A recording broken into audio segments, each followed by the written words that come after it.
दोस्तों, आज के इस वीडियो में आपका स्वागत है। आज हम आपको इस वीडियो में बताएंगे कि माता सीता ने कौन से ऐसे 4 लोगों को श्राप दिया था जिसका आज भी वो खामियाजा भुगत रहे हैं। तो दोस्तों, आपको बताते चलें कि त्रेता युग में भगवान विष्णु और माता लक्ष्मी जी श्री राम और सीता के रूप में अयोध्या नगरी में जन्म लिए और उसके बाद जब श्री राम और लक्ष्मण के पिता श्री राजा दशरथ का रामचंद्र से वियोग हो जाने के कारण श्री दशरथ का पिंडदान करने के लिए बिहार के बोधगया में राम और लक्ष्मण पिंडदान हेतु सामग्री लाने के लिए गए थे,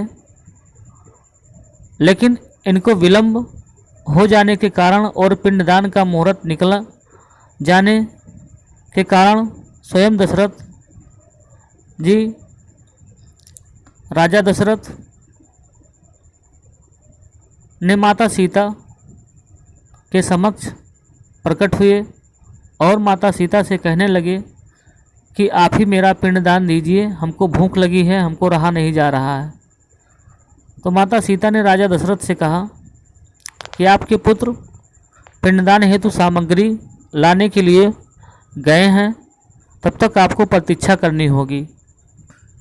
इस पर राजा दशरथ ने कहा कि नहीं, हम प्रतीक्षा नहीं कर सकते हैं, आप ही पिंडदान दीजिए।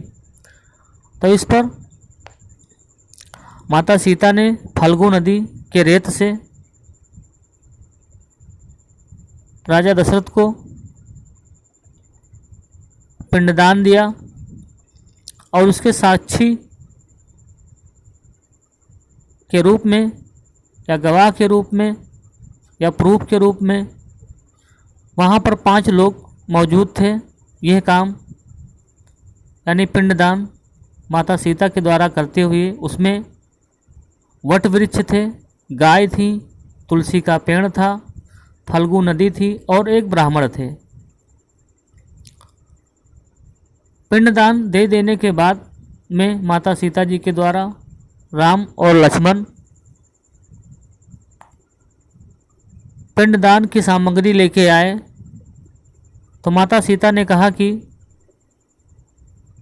हमने पिंडदान कर दिया है और इसके गवाह के रूप में, साक्षी के रूप में ये वट वृक्ष, गाय, तुलसी का पेड़, फल्गु नदी और ब्राह्मण हैं।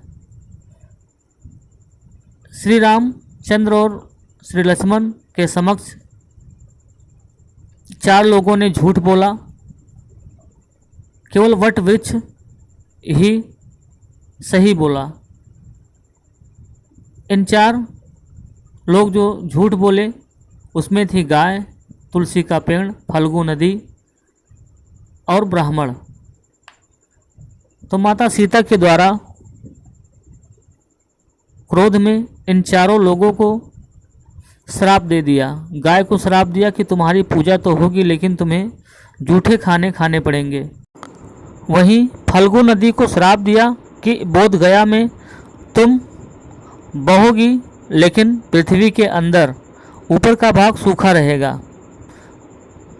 इसी के साथ तुलसी के पौधे को श्राप दिया कि बोधगया में तुम नहीं रहोगी।